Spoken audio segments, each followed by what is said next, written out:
사울이 왕이 될 때에 40세라. 그가 이스라엘을 다스린 지 2년에 이스라엘 사람 3천 명을 택하여 그 중에서 2천 명은 자기와 함께 믹마스와 베델산에 있게 하고 1천 명은 요나단과 함께 베냐민 기브아에 있게 하고 남은 백성은 각기 장막으로 보내니라.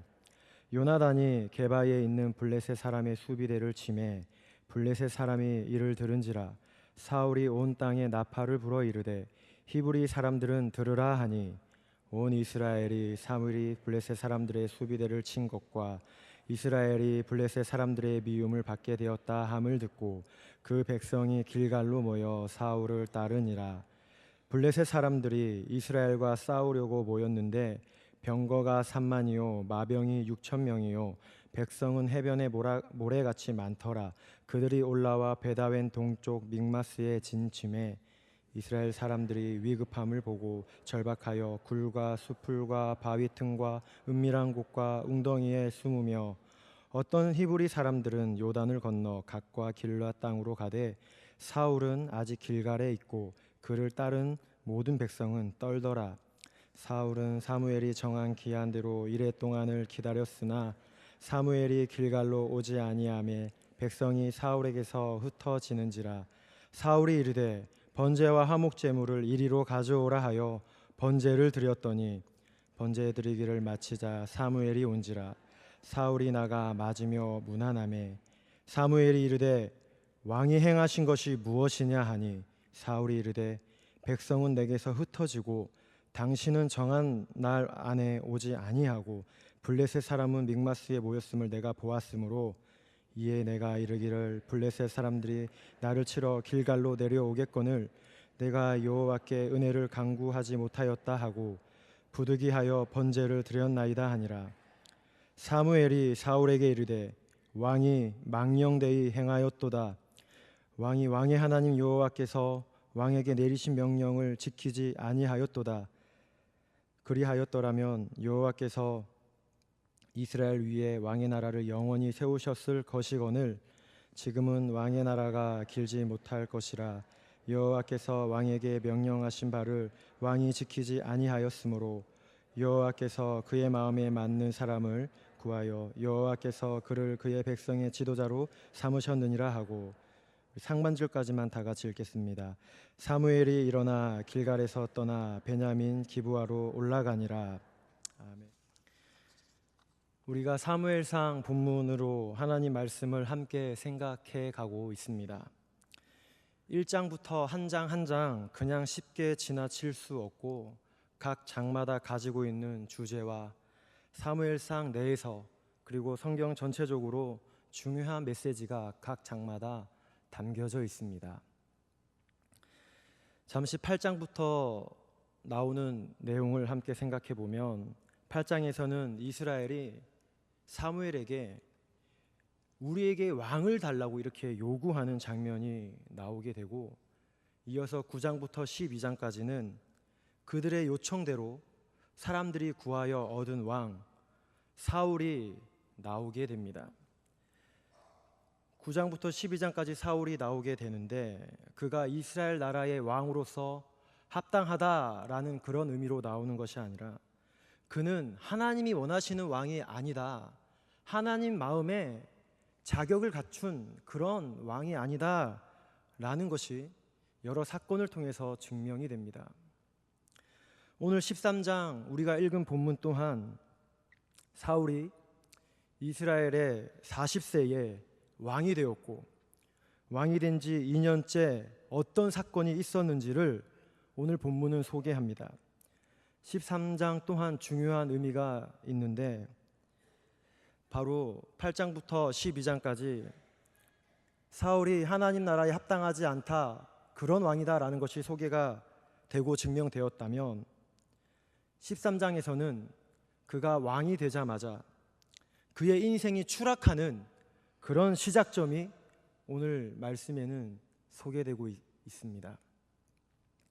왕이 되었다면 나라를 잘 다스리고 백성을 잘 인도하는 선한 역할을 하여야 하는데 그는 왕이 된 지 2년째 되는 해 왕이 된 지 채 얼마 되지도 않아서 왕으로서의 그의 인생이 추락합니다.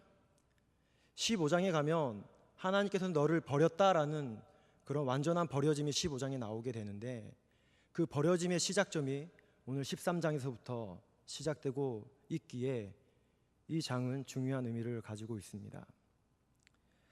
사울이 이스라엘의 왕이 된 후 공식적으로 오늘 첫 번째 전쟁을 수행합니다. 바로 블레셋과의 싸움입니다. 이스라엘 최초로 상비군을 조직하였고 그 군대와 함께 전쟁에 나갔는데, 그는 승리한 게 아니라 오히려 오늘 13절 말씀처럼 당신이 하나님의 명령을 거역하는 망령된 일을 행하였습니다라는 그런 말을 듣습니다. 사무엘이 말하길 왕이 망령되이 행하였도다. 그리고 왕의 나라는 길지 못할 것이다 라는 이런 들어서는 안 될 그런 심판을 선고받습니다. 여기서 말하는 망령된 일이란 무엇입니까? 우리가 일반적으로 알고 있는 그런 상식적, 도덕적, 윤리적인 관점에서의 망령된 일이 아닙니다. 사울이 예배를 드렸는데 바로 하나님께 제사를 드린 그것이 망령된 것이다라고 이렇게 지적받고 있습니다. 좀 더 심각하게 노골적으로 말하면, 왕이여 당신은 지금 미친 짓을 했습니다 라는 겁니다. 전쟁 중이라 승리를 위해 제사를 드린 건데 하나님께서는 이 예배를 받지 않으시고 오히려 이 예배가 그를 망하게 했습니다. 그런데 여러분, 사울의 입장에서 볼 때 이 사울의 예배가, 이 사울의 제사가 충분히 이해가 가는 행동입니다. 그 전쟁의 전후 배경을 보면 지금 원수인 블레셋이 쳐들어옵니다. 거기에다가 사무엘 제사장은 온다는 기일 내에 지금 오지 않고 있습니다. 사울은 급합니다. 백성들은 어떻습니까? 불안하여 뿔뿔이 흩어집니다. 백성들은 절박해서 굴과 수풀로 숨고 바위 틈과 은밀한 곳과 웅덩이에까지 숨고 있습니다. 그리고 자기의 군사들과 백성들이 두려움에 떨고 있습니다. 블레셋은 지금 이스라엘을 공격해 오고 있습니다. 지금 여기서 중요한 것이 무엇입니까? 어떻게든 적들을 막아야 합니다. 제사를 드리고 전쟁을 실행해서 그 적들로부터 백성을 보호해야 합니다. 가만히 있으면 그냥 당하게 되고 죽을 수밖에 없는 상황입니다. 블레셋은 내려오고 있고 전쟁은 해야 하고 백성은 떨고 있고 군사들은 흩어지고 전쟁을 위해 제사는 드려야 하는데 사무엘은 오지 않고 있고, 그래서 사울이 취한 행동은 그래 제사를 먼저 드리자, 그리고 전쟁을 출전해야겠다라는 이런 마음가짐입니다. 이게 뭐가 그리도 잘못된 겁니까? 이게 왜 망령된 행동입니까? 백성을 위해서 제사한 겁니다. 적들이 쳐들어오면 다 죽어버리는 겁니다. 그래서 제사를 드리고 전쟁을 하기로 한 겁니다. 근데 망령된 겁니다. 왜 그런 겁니까? 도대체 이 말 속에는 무엇이 깔려 있기에 이 제사 후에 사울의 인생이 추락하고 그가 버림을 받게 되는 그런 시작점이 될까요? 오늘 사무엘은 이 제사를 드린 사울을 향해 너가 망령되이 행하였다라고 선고합니다.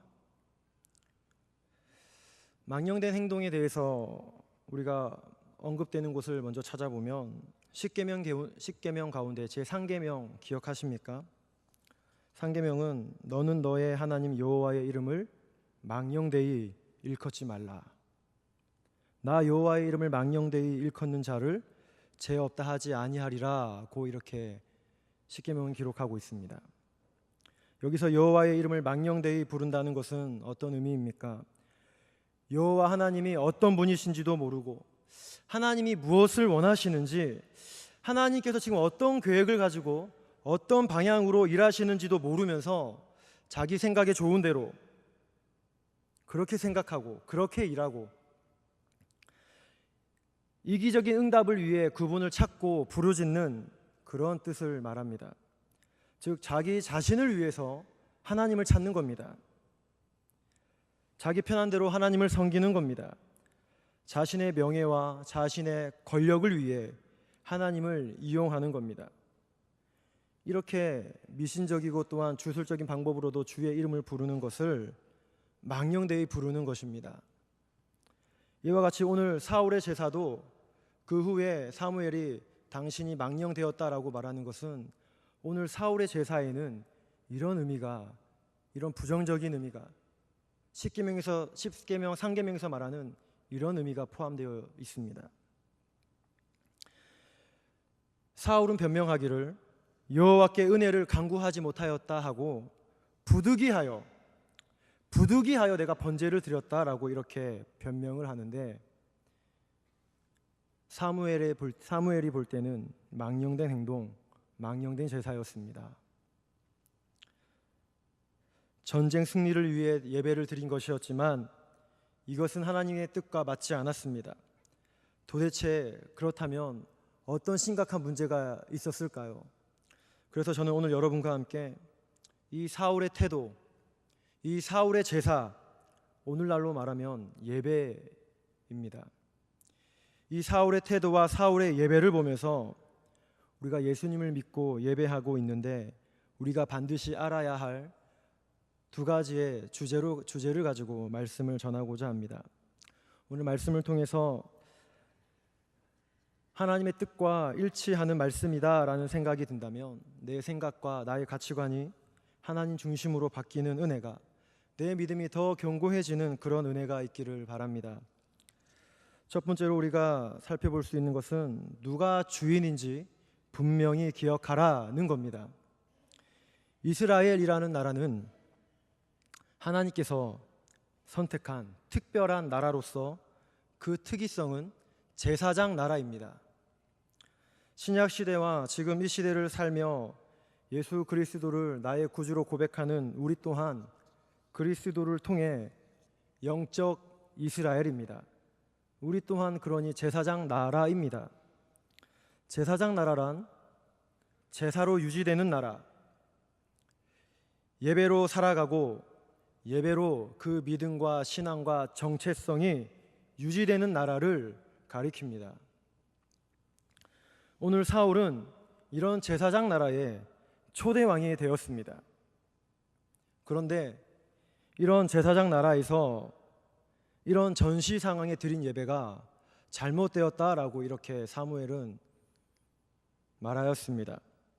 오히려 제사를 드려서 당신이 망령되이 행하였다라는 이런 송고를 받았습니다. 제사로 미친 짓을 했다고 불경스러운 말을 들었습니다.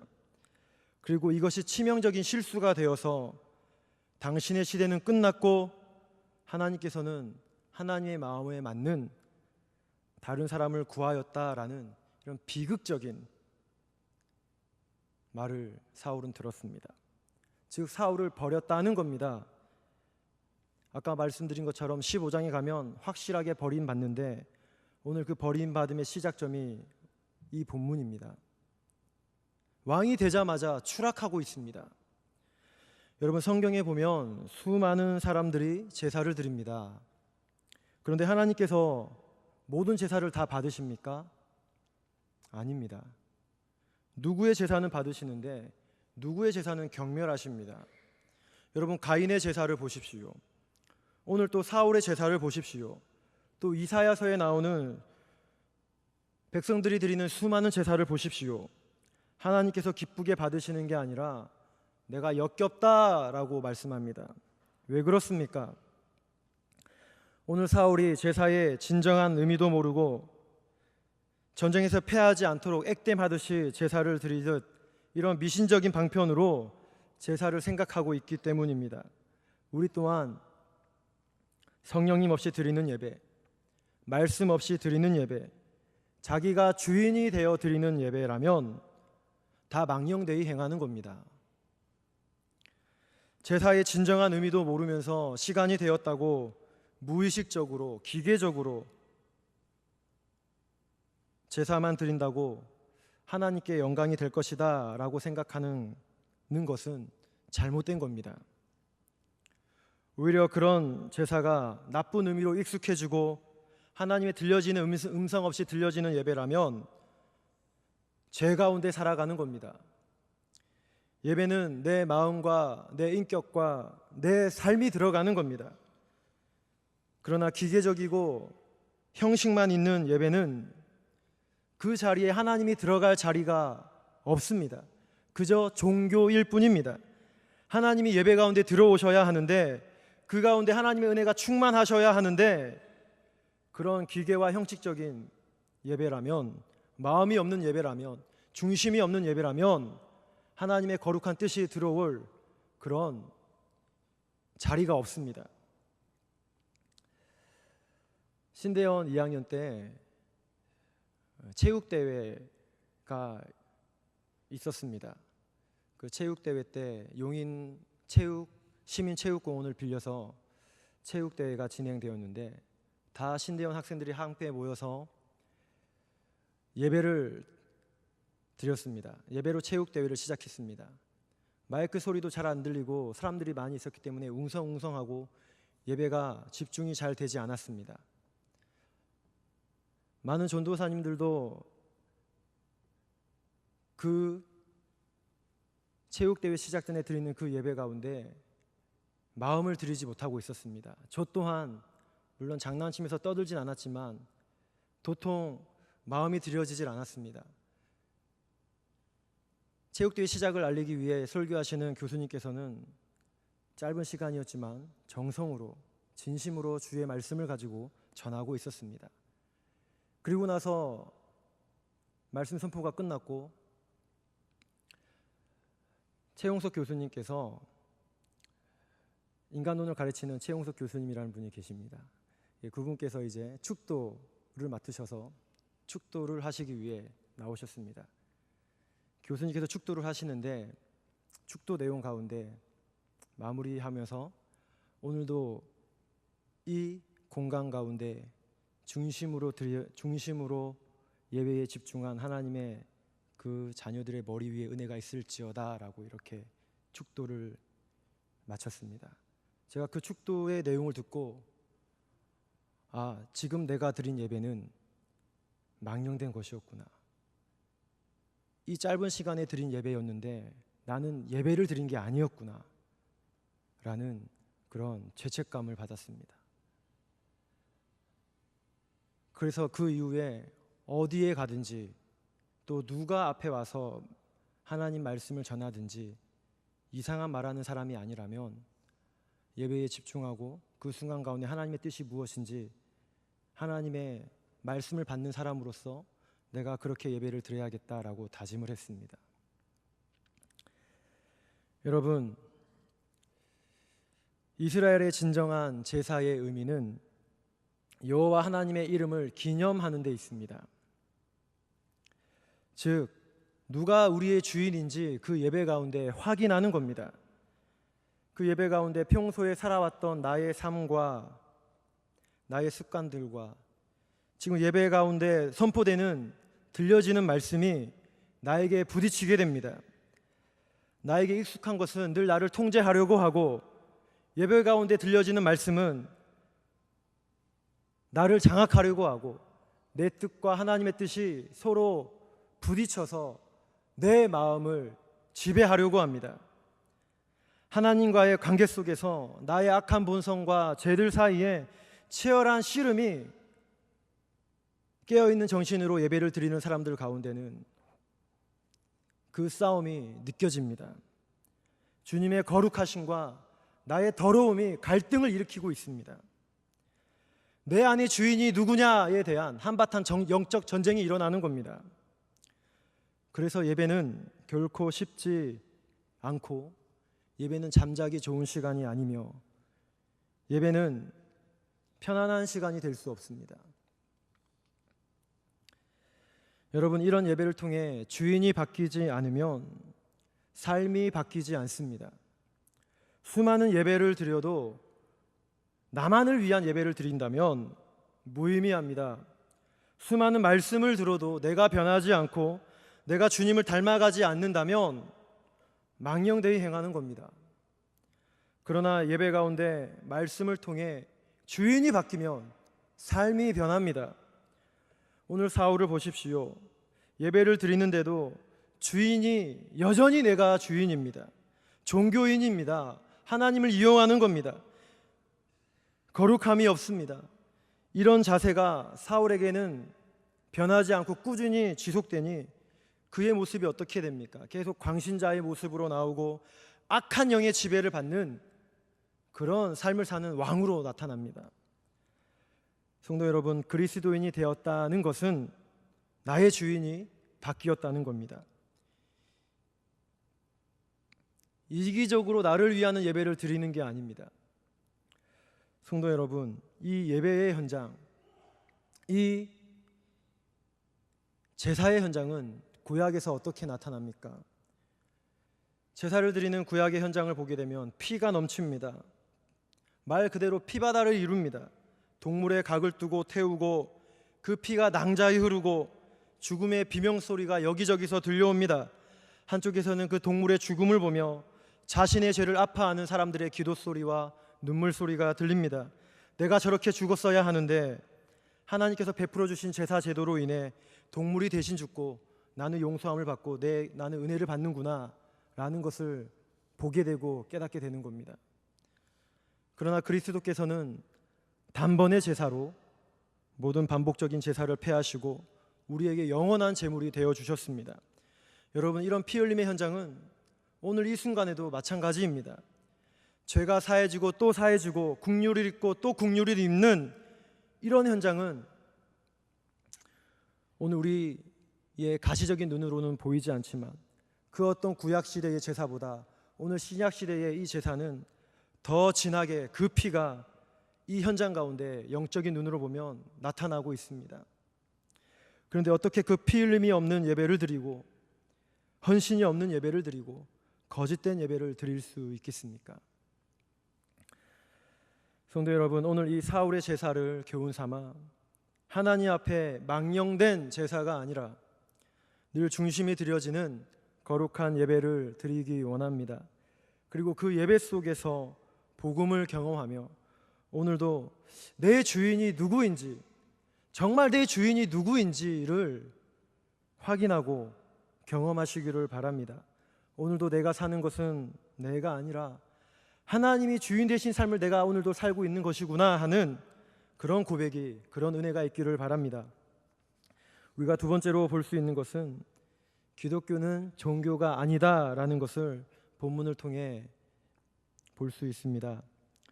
본문에 나오는 사울은 하나님의 명령을 거역하였을 뿐만 아니라 이 왕으로서의 직무 외에 제사장의 직무까지 행하고 있습니다.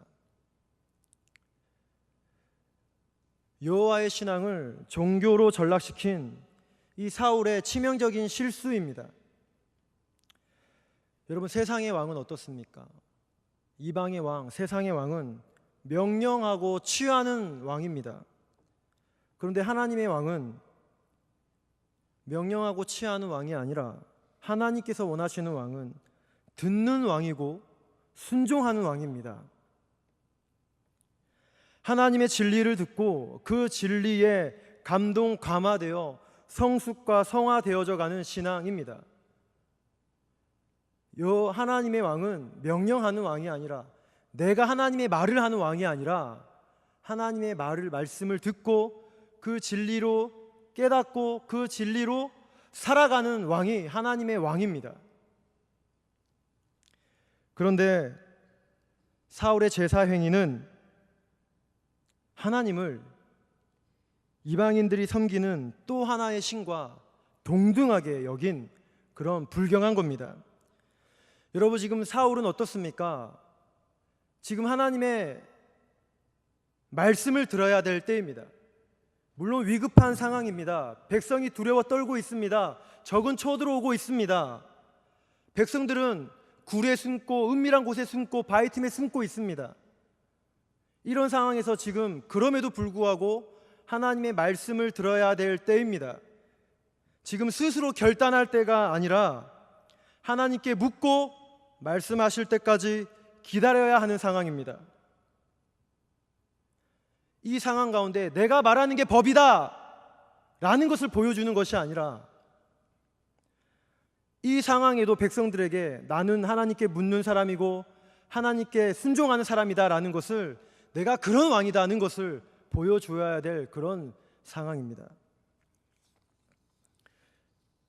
그런데 여러분, 초반에 말씀드린 것처럼 이 사울의 입장이 이해가 됩니다.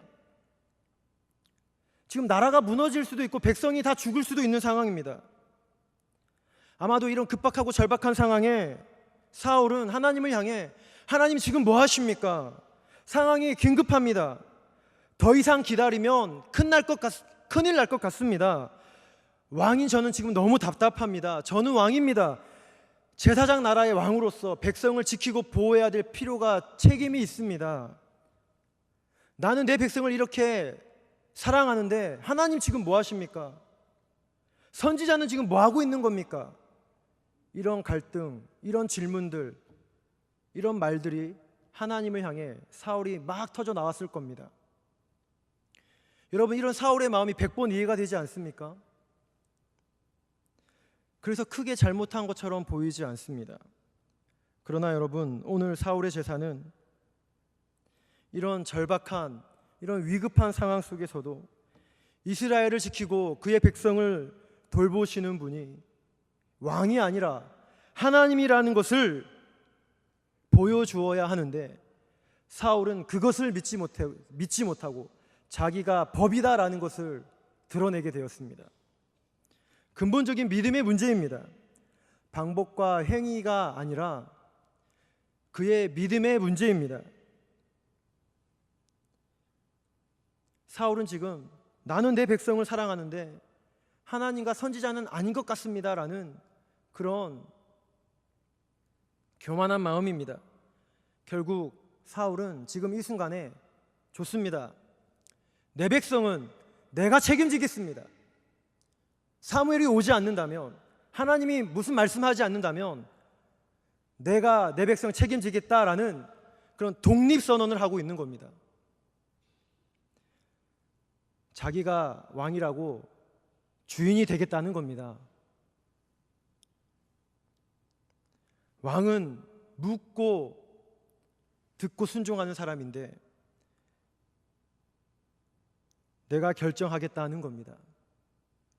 사울이 망령되었다는 것은 그 하나님의 명령, 자기의 왕으로서의 역할, 묻고 듣고 순종하고, 이런 것을 백성들에게 가르쳐주고 친히 나는 하나님의 명령을 받는 왕이다는 것을 백성들에게 가르쳐야 함에도 불구하고 자기가 법이다는, 내가 주인이다는 것이 이 순간 가운데 그렇게 망령되게 행한 겁니다.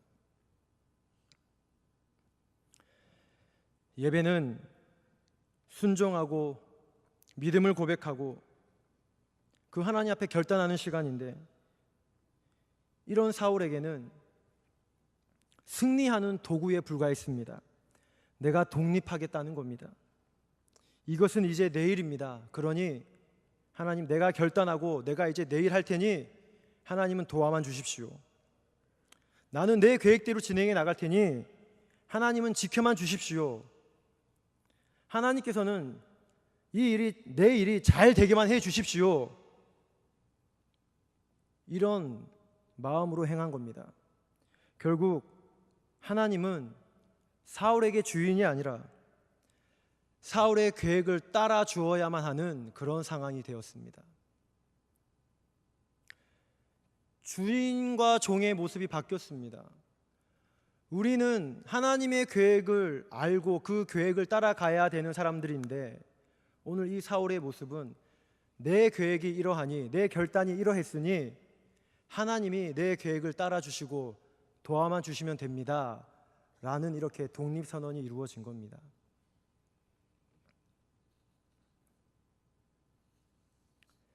사경회 때 들었던 말씀처럼 순종은 일을 따라 사는 게 아니라 하나님의 마음을 따라 사는 것인데, 사울이 자신의 일을 따라 살고 있습니다. 충성은 충성을 받을 뿐이 원하는 것을 하는 것이 충성인데 자신의 계획과 자신의 결단을 따라 그렇게 행하고 있습니다. 자기가 주인이 된 겁니다. 오늘 이렇게 사울이 제사를 한 것은 하나님을 의지하고 하나님의 명령을 듣고 그렇게 순종하겠습니다는 것이 아니라 하나님은 내가 이제 결단했으니 내 선택을 도와주시고 나는 이제 내 길을 가겠습니다라는 선언입니다. 망령되이 행하고 있습니다. 하나님은 그저 사울의 도우미에 불과합니다. 신앙이 아니라 종교입니다. 신앙은, 기독교는 진리를 듣고 그 진리에 감동, 감화하고 변하고 성화되어져 가고 성숙해져 가는 겁니다. 이곳에 모이는 하나님의 백성들은 다른 혈연, 지연, 어떤 이유 때문에 모이는 것이 아니라 그 진리 때문에, 진리에 붙잡혀서 하나님 앞에 엎드린 간격이 있기 때문에 이 자리에 하나님의 백성들이 모여서 예배를 드리는 겁니다. 그래서 우리는 진리의 사람들이고 하나님의 명령을 받는 사람들입니다. 그런데 이 사울에게는 그런 진리의 감동과 감화가 없습니다. 듣는 자세와 듣는 행위가 없습니다.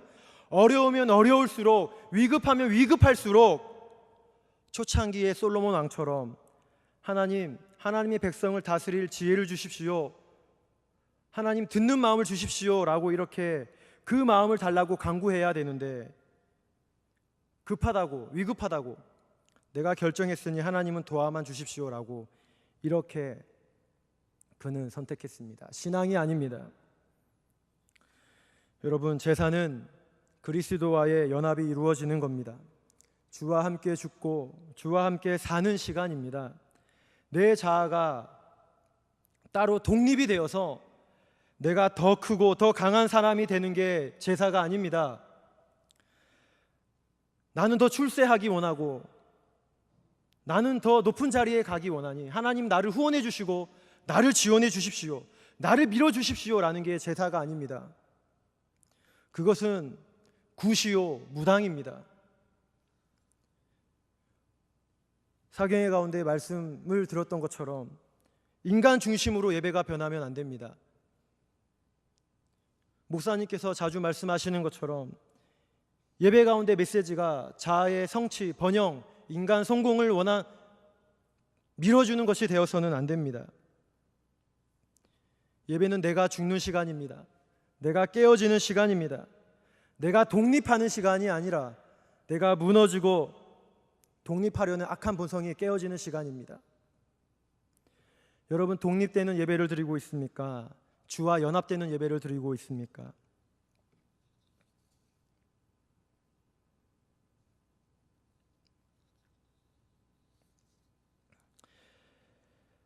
신앙은 독립선언이 아닙니다. 이 독립선언이 깨어지는 것입니다. 신앙은 그리스도와의 연합입니다. 자아의 깨어짐입니다. 십자가에 의해 깨어지는 삶이 없다면 종교생활입니다. 오늘 사울처럼 개념 없이 독립선언을 하며 하나님을 찾는 종교가 아니라 참된 복음으로, 참된 신앙으로 그렇게 믿음의 길을 걸어가는 우리의 삶이 되기를 바랍니다. 저는 이제 말씀의 결론을 맺겠습니다. 마무리하면서 한 통의 편지를 소개하고 마무리하겠습니다. 몇 년 전에 이 편지를 우연히 보게 되었고 지금도 큰 감동으로 남아있는 한 여인의 편지입니다. 제 아내의 편지는 아닙니다. 1907년에 조선 땅에 복음을 전하러 와서 제대로 사역을 펼쳐보지도 못하고 약 8개월 만에 죽게 되어서 지금은 양화진에 묻혀있는 루비 캔드릭이라는 선교사의 편지입니다. 비록 죽었지만 아직도 생생한 감동이 있는 그런 아름다운 아가씨의 편지입니다. 죽기 전에 고향에 있는 부모님께 쓴 편지인데 제가 이것을 읽고 마치겠습니다.